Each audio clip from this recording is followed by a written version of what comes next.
Մենք ապրում ենք դժվար ժամանակներում, դժվար ժամանակները պահանջում են շատ ավելի աչալուրջ լինել, ավելի հասկանալ իրականում ինչ ընթացքով, ինչ իրականությունով են գնում։ Աշխարհը մեր շուրջ շատ արագ է փոխվում եւ հիմնական կորուստը, այդպես ասած, վնասը կրում է եկեղեցին այդ փոփոխությունից, որովհետեւ աշխարհը ինքնին կորած է։ Աշխարհը կորցնելու բան չունի, աշխարհը արդեն կորած է, ինքնին է կորած, հա։ Այդ Ադամի անկումը շարունակվում է, աշխարհը ընկնում է, որ զարմանալու բան չկա, ինչ որ կատարվում է աշխարհում։ Բայց այդ ընկնող, այդ փոփոխական, հա, այդ անկում ապրող աշխարհի տուժողը առաջին հերթին եկեղեցին է, ով ուրիշ աշխարհի է պատրաստվում, հա, ով ուրիշ տեղ է փնտրում իր ինքնությունը, ում ինքնությունը աշխարհի մեջ չի։ Այո, ապրում աշխարհում, մենք աշխարհում ենք ապրում, բայց մեր ինքնությունը այս աշխարհից չի։ Մեր ինքնությունը Աստծո մեջ է։ Ընդհանրապես ինքնության ճգնաժամը, այսօրվա ճգնաժամը, այդ փոփոխությունը բերել է այդ ինքնության իրականության ճգնաժամ, այն որ ազատություն, լիբերալիզացիա, աշխարհը փորձում էր ամեն կերպ հրաժարվել իրանց կոչած արխայիկ, չգիտեմ, նահապետական, եկեղեցական կամ կրոնական պատկերացումներից, պատճառը արդյունքը եղավ այն, որ այսօրվա մարդը, այսօրվա քաղաքացին, լավ, որ բնակիչը չունի հստակ ինքնություն իրականում, չկա լիարժեքություն իր ինքնաանկալման մեջ։ Ինքնությունը էս է, ինչպիսին է մարդը ինքը իրան գնահատում, ընկալում, տեսնում, ով է ինքը նախ իր համար։ Եթե նայենք մեր ծնողների սերունդը, իրենք ապրել են եւ աշխատել են նույն տեղում։ Շատ քչեր են, որ որոշակի տեղափոխում են մեծել։ Չէ, հիմնականում մարդիկ որտեղ ծնվել են, այդտեղ մեծացել են եւ կյանքում ունեցել են մի ընտանիք, մի աշխատանք։ Չէ, շատ եթե ունեցել են երկրորդ աշխատանքը, դա շատ զուգահեռ է եղել առաջինին, չէ, առաջի աշխատանքին։ Մարդիկ չեն փոխել, չեն տեղափոխվել, չէ։ Հիմնականում ոնց որ կյանքը ավելի ստաբիլ, ավելի լիարժեք է եղել։ Ու ինչքան դեպի մեր ժամանակներն են գալիս, իմ սերունդը անցողիկ սերունդ է այդ իմաստով, իսկ նոր սերունդը ընդհանրապես փոփոխական սերունդ է։ Հիմա խնդրի մի մասը գալիս է հնարավորություններից, որոնք գալիս են հարաբերությունների բազմազանությունից։ Օրինակ, ինչքան այսօր հարաբերությունների կամ թվացial կամ իրական նույնիսկ շատություն կա, մանավանդ սոցիալ ցանցերը այդ հնարավորությունը ընձեռնում են, մարդը ունի, ասենք, մի քանի հազար ֆոլոուերներ կամ հետևորդներ ու կարծես թե հարաբերություն կա, չէ՞, ինչ որ հազարավոր մարդկանց հետ հարաբերություն կա, դու մի հատ ինչ որ post ես դնում, ինչ որ տասնյակ մարդիկ քեզ արձագանքում են, ու կա այդ կեղծ պատրանքի զգացումը, պատրանքը հենց կեղծ է իրականում, պատրանքի զգացումը, որ դու հարաբերություններ ունես։ Ու այդ ֆոնի վրա իրական խորը մարդկային հարաբերությունները կորում են։ Որտեղ նայեք, այսօրվա սերունդը, ասում են միջինը 3 տարվա մեջ փոխում է իր աշխատանքի վայրը, այսօրվա երիտասարդը, արագ, ավելի շուտ են փոխում հարաբերությունները ընդհատումը ընդամենը մի հատ բան է, unfollow անելա կամ բլոկ դնելա, չէ, ու վերջ, всё կտրվեց, իր այրեսը չես տեսնում, իր հետ կապ չունես։ Բայց խնդիրը սրանում է, որ մարդը ցանկացած որտեղ մարդը ստեղծվել է այդպես, մարդը իր ինքնությունը ձևավորում է իր հարաբերությունների շնորհիվ։ Եվ Աստված ստեղծեց մարդուն, առաջի բանը, առաջի հարաբերությունը, որ մարդը ունեցավ, դա Աստված ինքն էր։ Որտեղ մարդու ինքնության առաջի կարևոր որոշիչ բաղադրիչը դա Աստված է։ Հետո իր կինը, ընտանիքը, հետո մնացած աշխատանք եւ այլն։ Ու երբ որ այսօրվա աշխարհում մարդուց հեռացրել են Աստծո մեջ ինքնություն ունենալու բաղադրիչը եւ դրա փոխարեն ավելին արդեն մնացած բոլոր հարաբերություններն էլ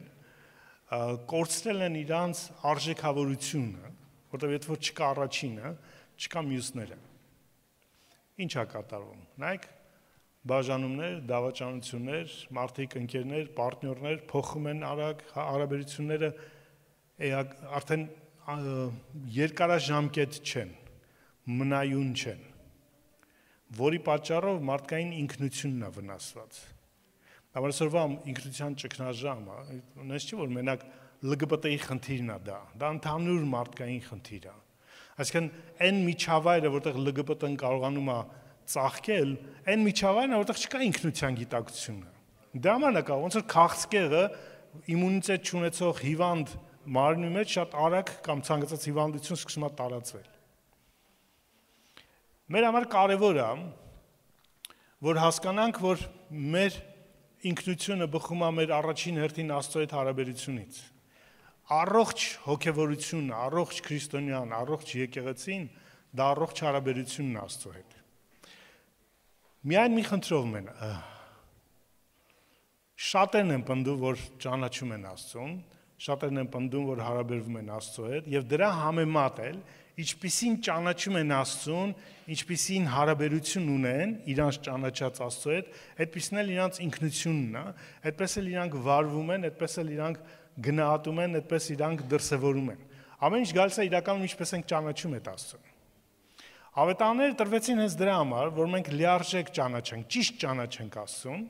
որովհետև նայեք, հետաքրքիր է, որ հրեաները պնդում էին, որ իրանք ճանաչում են Աստծուն, չէ՞, Աստծո ժողովուրդն են։ Հիսուս եկավ բացահայտեց, որ իրանք իրականում իրանց Աստծուն չեն ճանաչում։ Գիտեք ինչու՞։ Նախ այդ Աստված ինքն էր իրանք չճանաչեցին։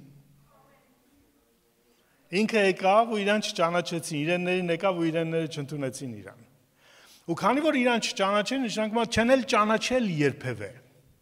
Այսինքն իրանք այն ինչով ապրում էին, ինչին հավատում էին, ում երկրպագում էին, իրանք երկրպագում էին ոչ ճիշտ Աստծուն իրական, այսինքն իրանք հորինած Աստծուն։ Այլապես այն, որ եկավ, պիտի ճանաչեին իրան։ Ու երբ որ Հիսուսը որոշակի բաներ էր անում, իրանք մեղադրում էին, օրենքն է խախտում։ Օրենքի հիմնադիրին մեղադրում էին օրենքը խախտելու մեջ։ Ինքն էր այդ օրենքի հիմնադիր, ինքն էր այդ օրենքը։ Բայց իրանք ասում են օրենք ես խախտում, շաբաթ չես պահում։ Ասել են մի րոպե, այ կեղծավորներ։ Չէ՞։ Կեղծավոր էր ասում իրենց, որտեվ օրենք օգտագործում էր ծածկելու իրանց անաստվածային լինելը։ Մենք մի կարծեմ 2 շաբաթ առաջ էր Տերը հսկում է մեր փրկությունը, չէ՞։ Մի միտք կիսվեցինք, որ մենք ելիցը ապրել ենք խաչով, բայց դեռ իրականում մեր փրկությունը լիարժեք չի, քանի դեռ Տերը չի եկել։ Որովհետև մեր փրկության փորձառությունը այդ երկու իրականությունների փորձառությունն է։ Մեկը կապված է խաչի հետ, բայց մյուսը կապված է իր երկրորդ գալուստի հետ։ Մենք նման ենք Իսրայելին, որ դուրս եկավ Եգիպտոսից զատիկով, բայց քանի դեռ չէր մտել Քանանի երկիրը, չէր վերջացել ելիցի process-ը։ Հա, ու հիշում եք, որ Հեսուի 5-րդ գլխում գրված է նոր, երբ որ եկան Քանանի մեջ մի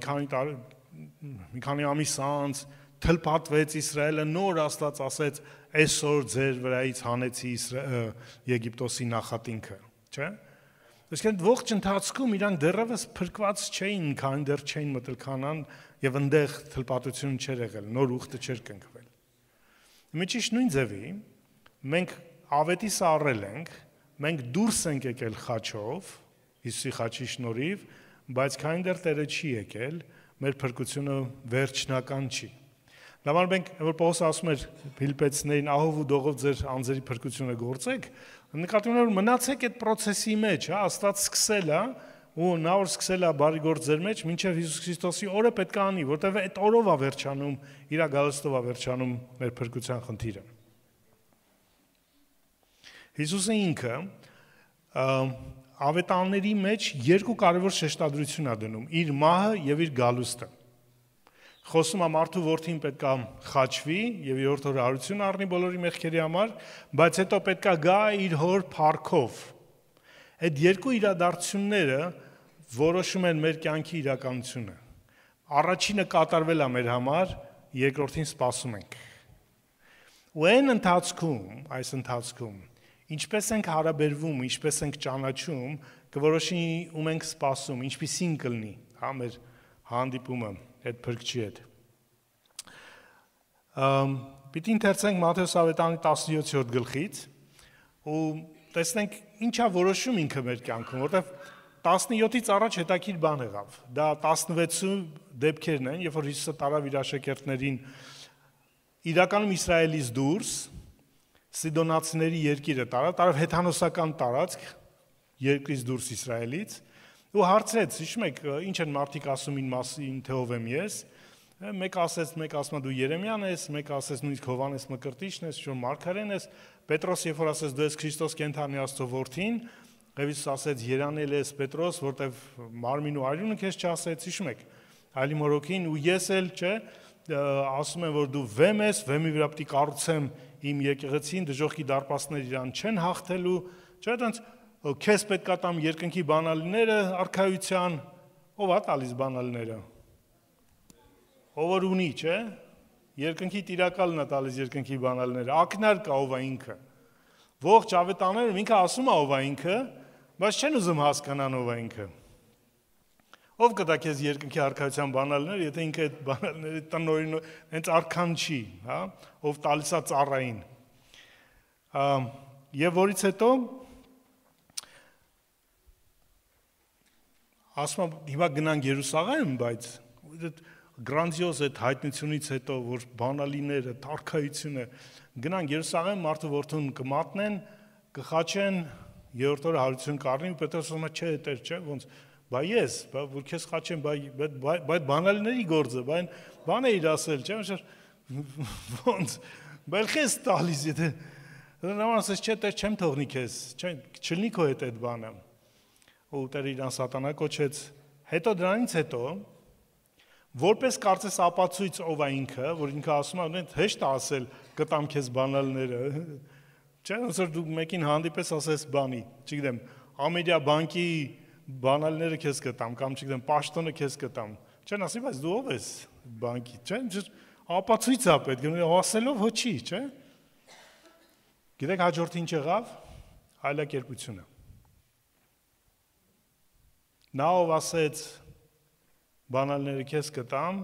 ցույց տվեց, որ ինքը նա է, ով ունի այդ բանալիները։ Հետո իջան այդ սարից ու հետաքրքիր բան կատարվեց։ Երբ որ սարից իջան, հիմա ընթերցենք Մատթեոս 17:14-ից։ 17-ի սկզբից այլակերպության դեպքերն են, դրան անդրադարձել ենք, այսօր չենք անդրադառնա, բայց շարունակությունը։ Որոնք շարունակում է մեր ինքնության կերտումը, ավետարանը շարունակում է կերտել մեր ինքնությունը իր միջոցով, այդ Հիսուսին ճանաչելու միջոցով, իր այդ իրական Հիսուսին ճանաչելու իրական, այսինքն որ դու աղոթում ես Հիսուսին, ինչպիսի Հիսուս ես աղոթում, հա, կարևորը։ Երբ նրանք ժողովրդի մոտ եկան, Հիսուսին մի մարդ մոտեցավ, ծնկի իջավ եւ ասաց. Տեր, ողորմիր իմ որդուն, որովհետեւ լուսնոտ է եւ սաստիկ տանջվում է, հաճախ ընկնում է կրակի կամ ջրի մեջ։ Եվ ես նրան քո աշակերտների մոտ բերեցի, բայց նրանք չկարողացան բժշկել։ Հիսուսը պատասխանեց եւ ասեց. Ով անհավատ եւ մոլորյալ ազգ, մինչեւ երբ պետք է ձեզ հետ լինեմ, մինչեւ երբ պետք է ձեզ հանդուրժեմ, այդ տղային իմ մոտ բերեք։ Եվ Հիսուսը սաստեց տղային եւ դևը նրա մեջից դուրս եկավ եւ տղան նույն ժամին բժշկվեց։ Այս դեպքը Մարկոսը շատ ավելի մանրամասն է նկարագրում, որտեղ Մարկոսի համար այնտեղ կարևոր շեշտեր կա, դա հավատքի շեշտերն է։ Ղուկասն էլ, բայց Մատթեոսը շատ կարճ է նկարագրում։ Ինչու՞, որտեղ Մատթեոսի համար մի հատ կարևոր իրականություն կա այս ամենում։ Հիսուսի արձագանքը ստորոտի վրա այդ սարից իջնելուց հետո, երբ որ սարից իջան, ունդեղ սպասում են իրեն,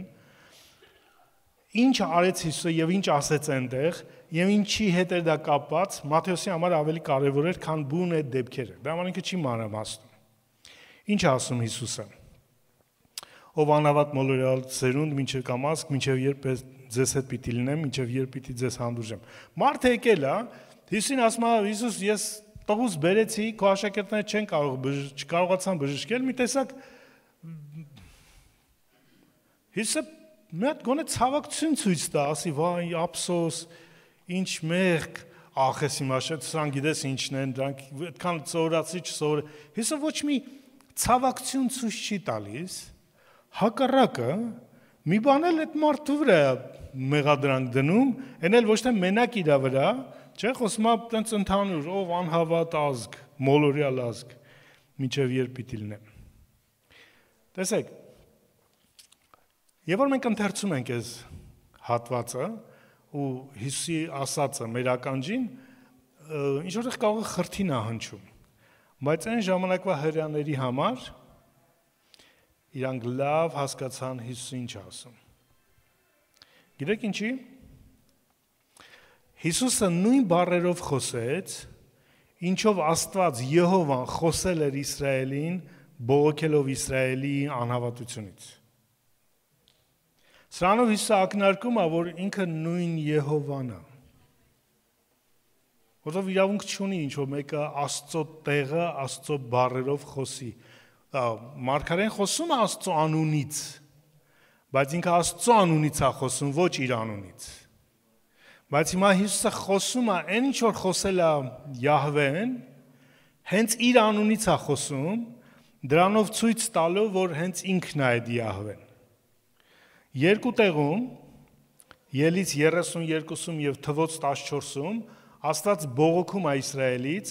որպես այդ հաստավիզ ազգ, մոլորված ազգ, անհավատ ազգ։ Եվ երկու դեպքում էլ Մովսեսին ասում արի վերացնեմ իրանց, քեզ սարքեմ ազգ։ Իմ ուխտը քո հետ կնքեմ։ Այսինքն մեռնի Իսրայելը ու նոր Իսրայել բարձրացնեմ։ Ստեղ տեսնում ենք երկու ակնարկ։ Առաջինը, եթե Աստված Մովսեսին առաջարկում է, որ սպանի Իսրայելին, իրականում երկու անգամ էլ առաջարկում է, որ սպանի մահանա Իսրայելը եւ նոր Իսրայել բարձրացնի, սա Հիսուսի մահվան ու հարության խորհուրդն է։ Արդեն այն ժամանակ, որ այդ հին ուխտը, որը դրանից առաջ ընդամենը 24-րդ գլխում են կարդում, կնքել էր Աստված Իսրայելի հետ, Աստված պատրաստ է այդ ուխտը քանդելու։ Որ այդ ուխտը մի օր իրականում երկու անգամ փորձեց Աստված, Մովսեսը բարեխոսեց, երրորդ անգամ այդ ուխտը քանդվելու է Իսրայելի անհավատության պատճառով։ Այսինքն, որ մի օր մահը կմտնի եւ մահվան պատճառով կքանդվի հին ուխտը ու կընկնվի նոր ուխտ, նոր Իսրայելի հետ։ Ու դա եկեղեցու խորհուրդն էր։ Հետաքրքիր է դրա պատճառով, երբ որ Հիսուսը իջնում է լեռից, առաջի բանը, որ խոսում է իր աշակերտների հետ, մահվան խորհուրդն է, որ ինքը պետք է գնա Երուսաղեմ, մահանա եւ երրորդ օրը հարություն առնի։ Երկրորդ ակնարկը, ինչպես ասացին, էր, որ հենց ինքն էր Յահվեն, որ խոսում էր Սինայում եւ անապատում։ Հետաքրքիր է, որ Մովսեսը ու Եղիան երկուսն էլ ականատես են եղել Աստծո Իսրայելը վերացնելու խնդրին, տենց ասած։ Երկուսի դեպքում էլ Իսրայելի անհավատությունն այնպիսին էր, որ ուխտը պետք էր քանդել։ Թե Մովսեսի դեպքում Աստված երկու անգամ խոսում է, թե Եղիայի դեպքում։ Հետաքրքիր է, որ Եղիայի դեպքերից ընդամենը մոտ 50 տարի առաջ Իսրայելը արթնության մեջ էր, կուռքերին վերացրել էին, բոլոր այդ բարձր տեղերը, որտեղ սխալ պաշտամունք էր, վերացրել էին Եզեկիա թագավորի ժամանակ, արթնություն էր Իսրայելում։ Ընդամենը 50 տարի հետո Եհովային պաշտելը մեղք էր համարվում։ Մարդկանց սպանում էին Եհովային պաշտելու համար։ Ու երբ որ Եղիան բողոքում ասում է, քո բոլոր մարգարեներին սպանել եմ, միայն ես եմ մնացել։ Այդ նշանակում էր վերջ, ուխտը վերջացավ։ Քեզ ոչ ոք չի հավատում, քեզ ոչ ոք չի պաշտում, ուխտի վերջն է։ Ու հետաքրքիր է, որ այդ այլակերպության սարի վրա երկուսն էլ հանդիպեցին Հիսուսի հետ։ Երկուսը, ովքեր ականատես էին Իսրայելի մեղքին եւ Իսրայելի ուխտի քանդվելուն։ Ու հիմա իրանք խոսում են Հիսուսին, որը իրականում կքանդի այդ ուխտը, որտեղ ուխտի հեղինակը ինքն է։ Ոչ ոք իրավունք չունի իր փոխարեն քանդելու ուխտին։ Օրենքը հետաքրքիր ձևի էր ասում։ Օրենքի մեջ բաժանման խնդիրը, որոնք նկարագրված էին, միշտ տղամարդներ, տղամարդու բաժանվելու process-ի մասին էր նկարագրված։ Օրենքը ոչինչ չէր ասում կնոջ բաժանվելու process-ի մասին։ Ու սա ակնարկ էր, որ այս ուխտը մենակ Աստված կարող էր քանդել, որտեղ հին ուխտում Աստված ներկայանում էր որպես ամուսին եւ Իսրայելը որպես իր անհավատարիմ կինը, բայց մեկը ինքն էր, որ պիտի որոշեր բաժանումը։ Կինը Իսրայելը իրավունք չուներ դա բաժանվելու։ Դա համար նույնիսկ ամենաանհավատ ժամանակներում Աստված իրանց ուղարկեց, չգիտեմ, գերության ուղարկեց, պատժեց ազգերով եւ այլնով, բայց մեկը ինքն էր որոշում բաժանումը, ոչ թե Իսրայելը։ Ու հիմա հասել էր այն պահը, որ այն ինչ որ խոստացվել էր, ինչ որ հասունացել էր, այդպես ասած, Իսրայելի անհավատարմության մասով, ուխտը քանդվելու ժամանակն էր։ Յահվեն անձամբ էր եկել քանդելու այդ ուխտը։ Այդ խոսքերի ժամանակ, որ Աստված բողոքեց Իսրայելից եւ առաջարկեց Մովսեսին քանդել ուխտը, այդ քանդման այդ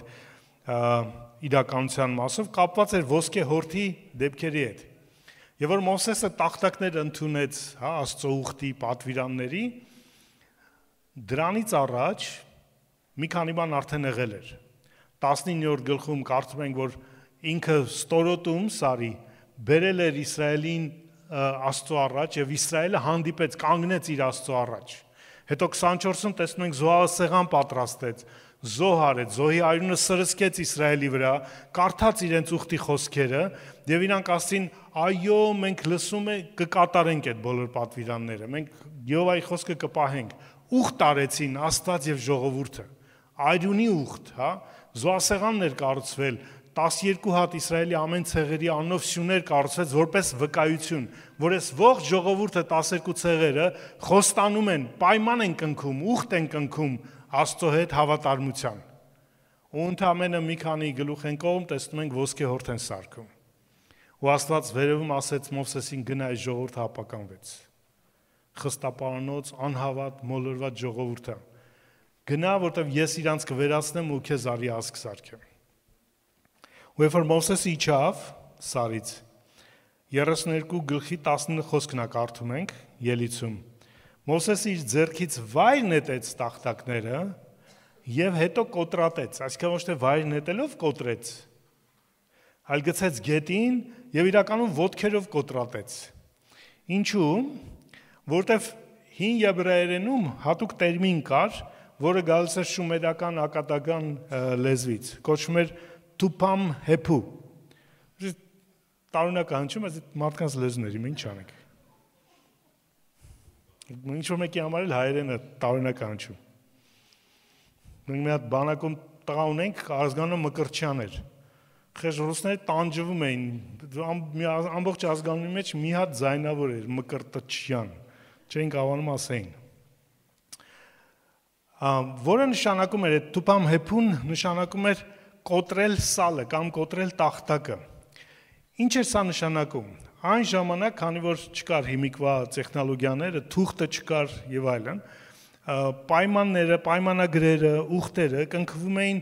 կավե տախտակների սալիկների վրա։ Ու եթե մեկը որևէ պատճառով համարում էր, որ դիմացի կողմը անհավատարիմ է այդ պայմանագրին, այդ ուխտին, գցում էր գետին եւ ոտքերով կոտրում էր, դա նշանակում էր վերջ, այս պայմանագիրը էլ չի գործում, վերջացավ։ Ու Մովսեսը ոչ թե ուղակի բարկությամբ պես տվեց ջարդեց, ոնց որ շատ տղամարդիկ ջղայնությամբ չէ, տալիս են, չգիտեմ, ծաղկամանն են կոտրում, պատն են կոտրում, աթոռ են կոտրում, սեղան են կոտրում։ Չի լինում, տենց ձեր տղամարդիկ իդեալական են, լավ։ Չէ, բարկությունը ինչ որ բանի վրա հայտնում է տղամարդը, Աստվածտա կնոջ վրա չհայտնի չէ, տենց։ Ոչ թե դա բարկության ակտ էր Մովսեսի կողմից, դա իրականում Մովսեսի կողմից ուխտը քանդելու դրսևորման ակտն էր, որ այն ժամանակ բոլորի համար հայտնի էր։ Ու գրված է Մովսես արեց դա ստորոտում, ինչի, որտեղ այդ ստորոտում եղել էր հանդիպումը Աստծո հետ, այդ ստորոտում եղել էր ուխտի կնքումը, ու այդ ստորոտում էլ պետքա քանդվեր ուխտը։ Դրա համար Մովսեսը ոչ թե վերևում քանդեց, կամ տարավ վերև Աստծուն հետ տվեց, ասեց առ քո տախտակները, սրանք արժանի չեն այդ տախտակներին, հենց իրանց առաջ, իրանց մոտ կոտրատեց, ասելով, որ այս ուխտը չի գործում։ Բայց Մովսես ջան, դու չես որոշում։ Ուխտի հեղինակն է որոշում։ Ուխտը կոտրվում է թե չէ։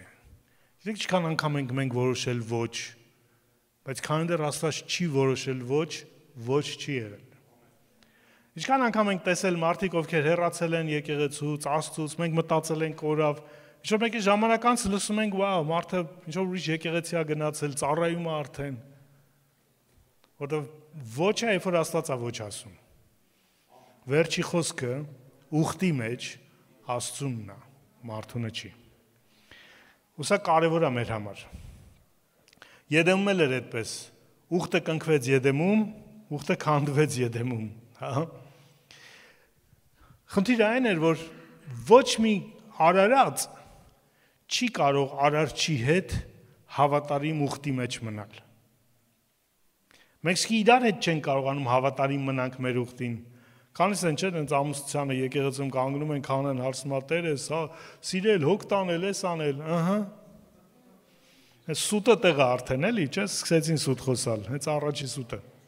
Ես կսիրեմ, հոգ կտանեմ քեզ իմ կյանքի, հիվանդ կլնես, առողջ կլնես եւ այլն։ Լավագույն դեպքում ցանկություն ունի, գիտակցություն չունի, չէ՞։ Ինչ է խոստանում։ Փաստն է, որ մենք մարդիկս որևէ ուխտ մարդկային Աստծո հետ չենք կարողացել պահել ու չենք էլ կարող։ Ինչ էր պետք։ Մեր միակ հույսը մի հատ ամենաանհավանական տարբերակը պետքա լիներ։ Սա էր, որ Արարիչը ինքը իր հետ մեր փոխարեն, մեր անունից ուխտ կնքեր եւ պահեր այդ ուխտը, որտեղ մենք ինքներս անընդունակ ենք պահելու մեր ուխտը։ Որ կասեք, օ կատարելությունը Ադամը կատարյալ էր, ոչ մի մեղ չկար իր մեջ, բայց չպահեց այդ ուխտը։ Արարածները ունակ չեն Աստծո հետ, Աստծո պես, Աստծո չափ, Աստծո ուզածով հավատարմություն ապահովել։ Սրա համար պետք էր միայն մի միջոց, հնարավոր էր միայն մի միջոց, որ Աստված ինքը մեր փոխարեն, մեր անունից կնքեր ուխտ եւ ինքը հավատարիմ մնար այդ ուխտին, որտեղ մենք չենք կարող։ Իդեպ Աբրահամի ուխտը հենց նման ուխտ էր։ Եթե ընթերցում ենք ինչպես ուխտ եղավ Աբրահամը քնած էր, որ ուխտը կնքվեց։ Աստված գրվածը քուն բերեց Աբրահամի վրա եւ ինքը անցավ այդ կիսված անասունների միջով կրակի պես ու ուխտ կնքեց։ Աստված ինքը իր հետ ուխտ կնքեց, թե չէ Աբրահամը հետ ուխտ կնքելու մարդ չէր։ Աբրահամը իր կնոջ հետ հավատարիմ չէր, որ մնաց Աստծո հետ հավատարիմ լինել։ Այնքան կարևոր է, որ մեր վստահությունը մեր կյանքի իրականության մեր վրա չլինի։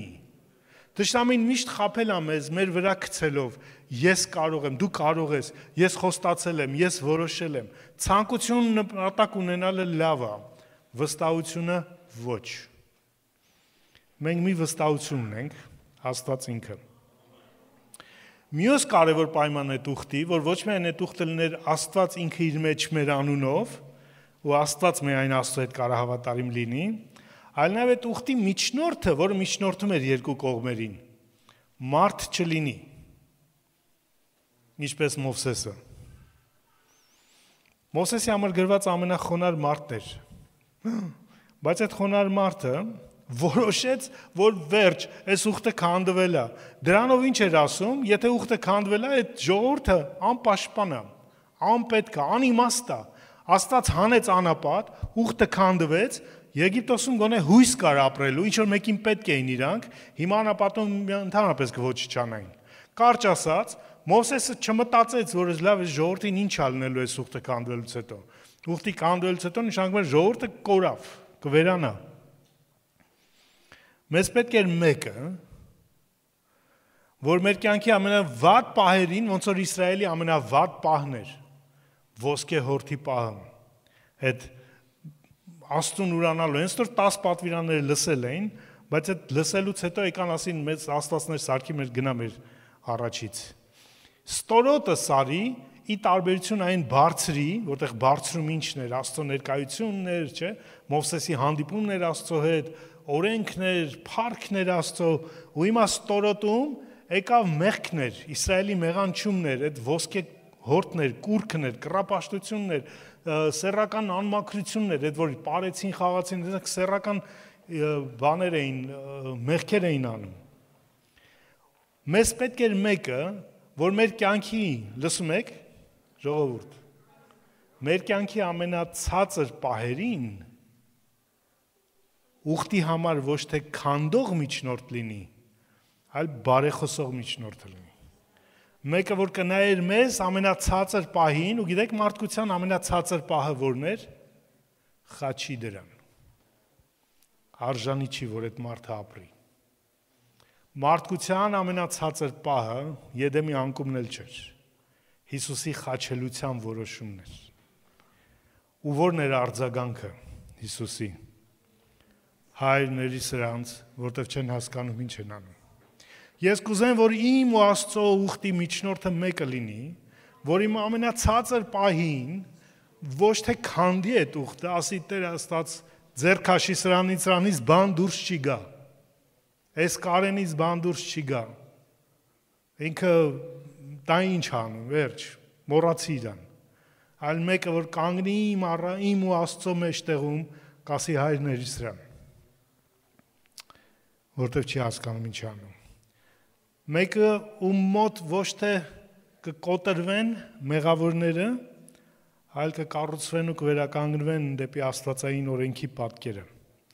Օրենքը կոտրեց, Մովսեսը կոտրեց օրենքի տախտակները, հետո կոտրեց 3000 մարդու դրանից հետո։ Հեն էլ իր եղբայրներից։ Սա օրենքի հոգին է։ Երբ որ մեղք է կատարվում, օրենքը խախտվում է ու հետևանքը մահը, որտեվ մեղքի վարձքը մահն է եւ սա օրենքով է։ Բայց մեր մեղքերի համար մեկ այլ մահ եղավ, ու դա մեր մահը չէր։ Մեկ այլ տախտակ կոտրվեց, մեկ այլ օրենք կրող մարմին կոտրվեց։ Ու դա Հիսուսի մարմինն էր, ով վերջին ընթրիքին ասեց. «Արեք երեքսա, սա իմ մարմինն է, որ կոտրվում է ձեր համար»։ Ճիշտ ինչպես այդ տախտակները կոտրվեցին իմ մահ Մովսեսի կողմից, այդ տախտակը, այդ օրենք կրող մարմինը, հենց հեղինակ օրենքի, այդ մարմինը կոտրվեց այդ գիշեր, որպեսզի ոչ թե մահ գա մեզ, ոնց որ Մովսեսը մահ բերեց, այլ կյանք գա մեզ։ Մենք այդ ուխտի կարիք ունենք։ Ու բոլորին տեսնում ենք, ովքեր մեղավորները, որոնք անդամալույցը, ում 4 ընկերները հիշում եք, տանիքը քանդեցին, բերեցին Հիսուսի ոտքերի մոտ, ու Հիսուսի առաջի բանը մեղքերդ ներված են քեզ։ Մարդը մեղքերին նորմալ կարիք ուներ, այլապես կորած էր հավիտյան։ Ու իր անդամալույցությունը չէր իր խնդիրը, իր մեղքերն էին խնդիրը Աստծո առաջ։ Ու Հիսուսը ինչ անում, թե նա բուժում, թե նա է բուժում, չէ՞։ Կամ Գերգեսացի դիվահարը, որ եկավ ու ընկավ Հիսուսի ոտքերը, Մարկոսը հատուկ ասում է ընկավ Հիսուսի ոտքերը, ազատագրվեց, մաքրվեց, վերադարձավ իր ընտանիքին։ Զաքեոս Մաքսավորը Երիքովից փրկվեց, այս տանը այսօր փրկություն եղավ։ Այն շնության մեջ բռնված կինը Հովանուտից, որ բերեցին Հիսուսի մոտ քարկոծելու, հիշում եք։ Ու ինչ անում Հիսուսը։ Եվ որ գրում է, ասում է, ձեզանից ով անմեղ առաջինը քարը գցի, չէ՞։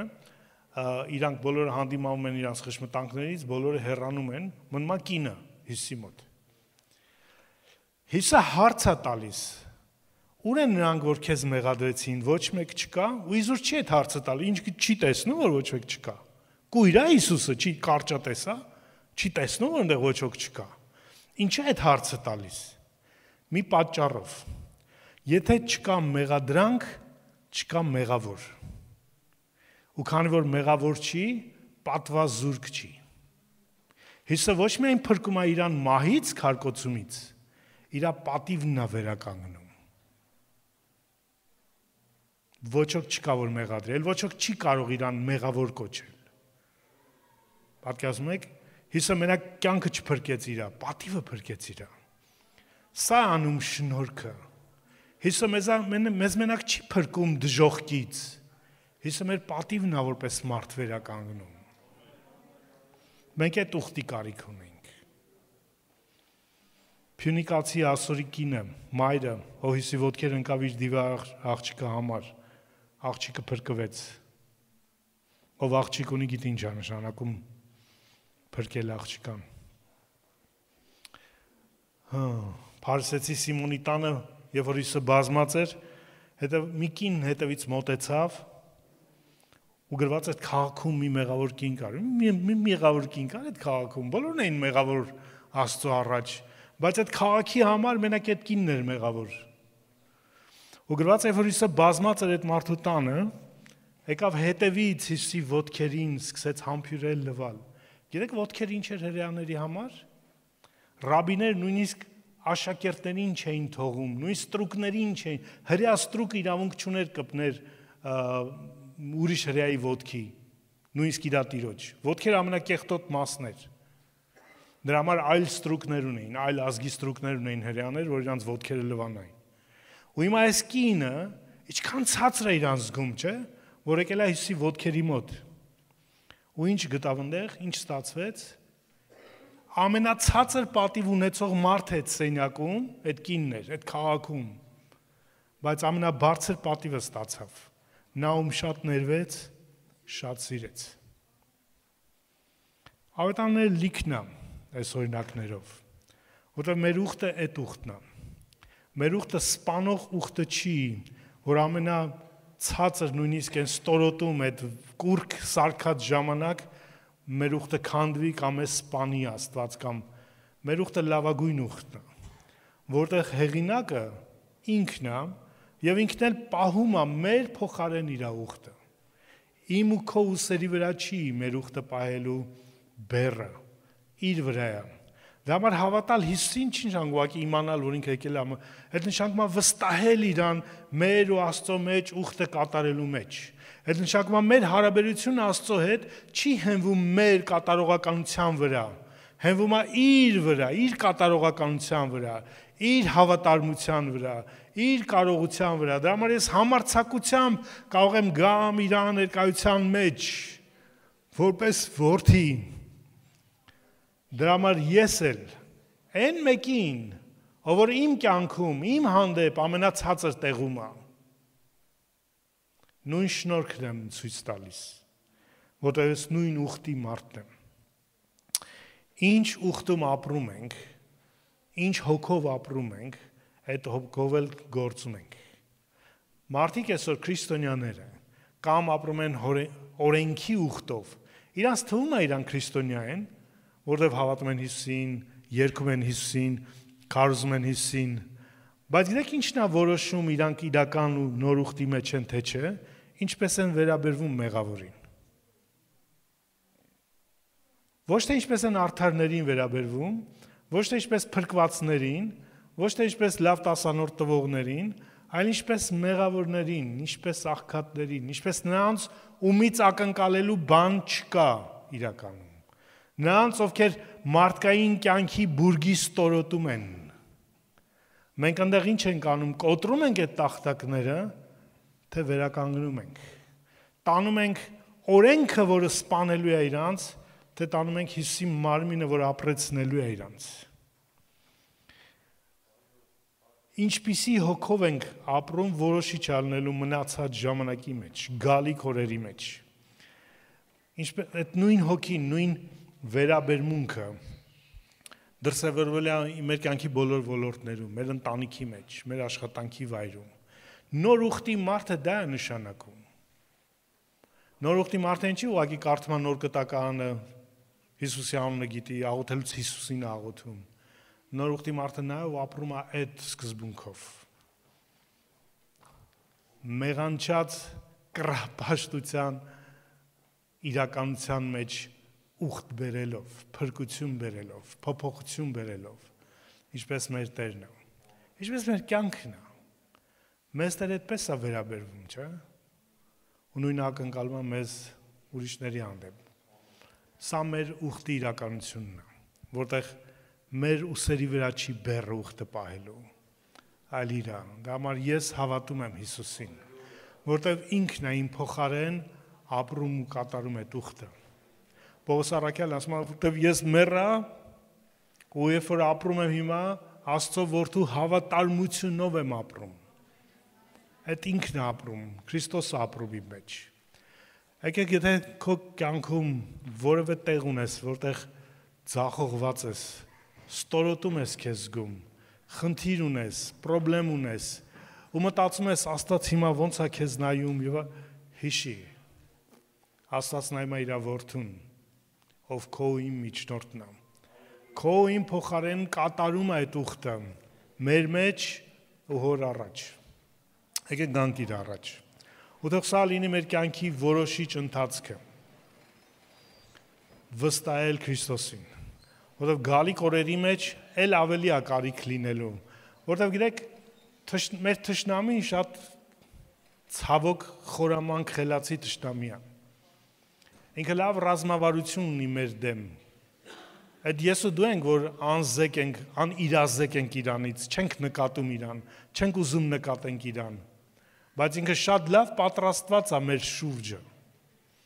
Ու ինքը քայլեր ռազմավարություններ ունի ամեն մեկիս համար, որտեղ մեզ խոցի, որտեղ մեզ գցի։ Բոլորս ընկնելու ենք, լավ բան չի, չեմ ասում ընկնենք, բայց բոլորիս կյանքում անկման տեղեր կան,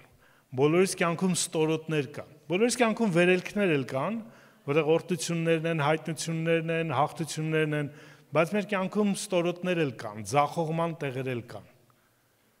Ինչ լավ որ մեր ուխտում Մովսեսը չի գալիս ու կոտրում է տախտակը։ Ինչ լավ որ գալիս է Հիսուսը իր մարմինն է կոտրում ու մեզ կյանք է տալիս։